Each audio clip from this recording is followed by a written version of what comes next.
Nous sommes mercredi 12 septembre 2018, mesdames, messieurs, amis de Guérit TV Monde, bonjour et voici l'acte 3 de votre émission Instant T pour le compte de cette semaine. Instant T, vous savez bien, reçoit désormais un invité sur le plateau et aujourd'hui, mercredi, nous allons recevoir pour vous quelqu'un à qui nous allons laisser le soin de se présenter. Bonjour, cher papa. Bonjour, frère Mathieu.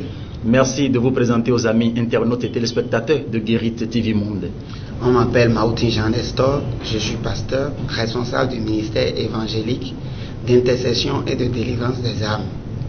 Alors, chers internautes, c'est une personnalité très peu politique, je vous le rappelle, mais aujourd'hui on va essayer de brosser quelques actualités ces derniers jours. On va rapidement parler du vote ces derniers jours à l'Assemblée des lois, à l'Assemblée nationale.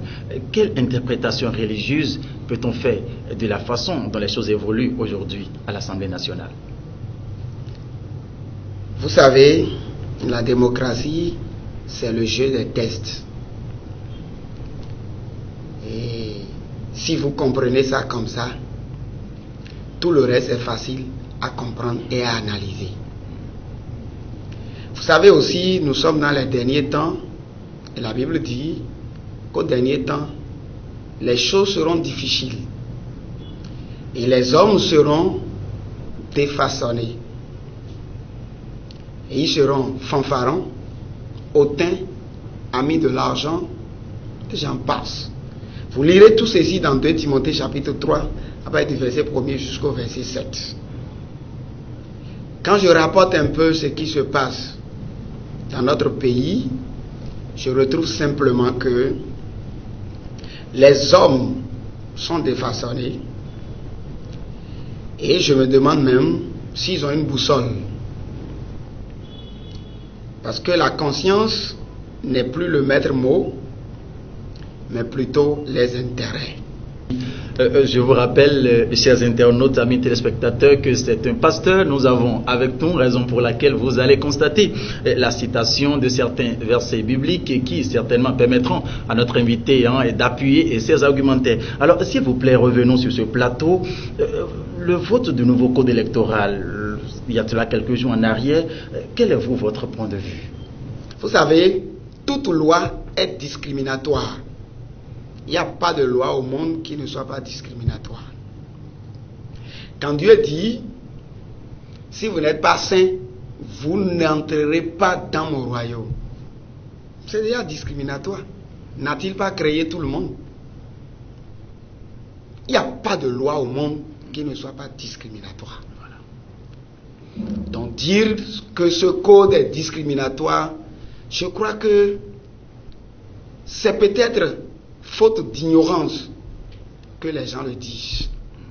Ce code peut-être vient régler le problème des candidatures fantaisistes.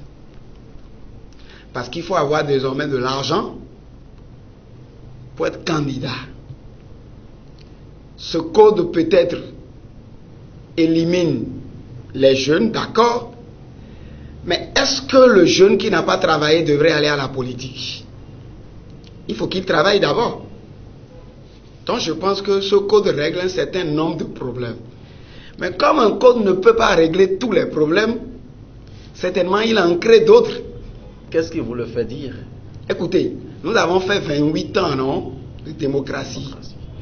Les mots qui ont miné ce pays, les mots qui ont miné la gouvernance de ce pays, on les connaît, à moins qu'on soit aveugle. Écoutez-moi. Moi, j'avais espéré que mes élus, mes honorables, nous démontrent leurs compétences, leurs capacités à réfléchir sur les vrais maux de ce pays. Un APE ne devrait pas faire la politique.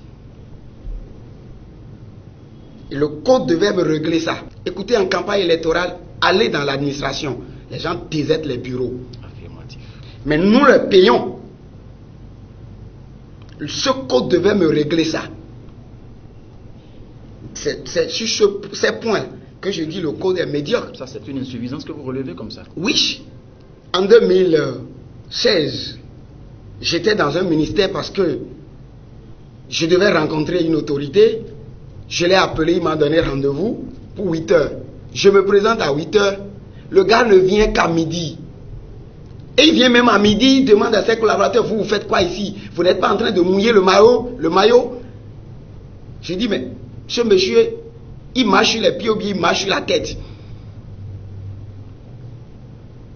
Donc, ses collaborateurs devraient être en ville en train de mouiller le maillot. Et ils sont payés par le contribuable. Ça ne marche pas. Un APE, agent permanent de l'État, ne devait pas faire la politique. S'il doit aller en politique, il finit au moins 20 ans au service de la nation. Et il va à la retraite proportionnelle pour aller faire sa politique. Parce qu'il a été formé sur le dos du contribuable qui doit servir, qu'il soit policier, douanier, infirmier, médecin, professeur à l'université, enseignant, et j'en passe, agent de la fonction publique. Catégorie confondue. S'il a un APE, ce code devait venir me régler ça.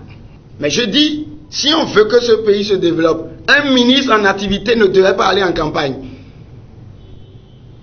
Mais comment il va prendre le véhicule d'État, les moyens de l'État pour aller en campagne? Selon vous, un ministre en exercice ne doit pas aller en campagne? Un ministre en exercice ne devrait pas aller en campagne. Parce qu'il est au commandement. Écoutez, il prend les véhicules de la nation, la police de la nation. Il prend tout son cabinet derrière lui, il va en campagne. Ça veut dire quoi? C'est une connerie. Et comment voulez-vous qu'il garde son électorat dans sa localité ou bien dans la région? Ou bien il est venu servir, ou bien il est venu conserver son électorat. Et face à tout ce à quoi on assiste aujourd'hui, quelle attitude devons-nous adopter? Quelle attitude, jeune ou pas, doit adopter? Et je vais dire à toute la nation, pour conclure, que chacun comprenne que sa destinée ne dépendra pas d'un gouvernement. Mais l'accomplissement de sa destinée dépendra de lui-même, de comment il se prend, il travaille et il cherche Dieu. Vous auriez compris à l'instant, le pasteur fondateur du ministère évangélique d'intersection et de délivrance des âmes, MEIDA en abrégé, qui était sur ce plateau. Il s'agit bien du révérend pasteur Jean Maoutin Nestor. Il nous parlait, il faisait plutôt part de ce que lui là, de ce qu'il pense de la façon dont les lois sont votées, à l'Assemblée nationale, dont les choses évoluent aujourd'hui au Bénin. Vous avez également compris tous les conseils prodigués à l'endroit de la jeunesse. Merci de nous avoir suivis. Rendez-vous demain pour un autre numéro. Au revoir. Amen.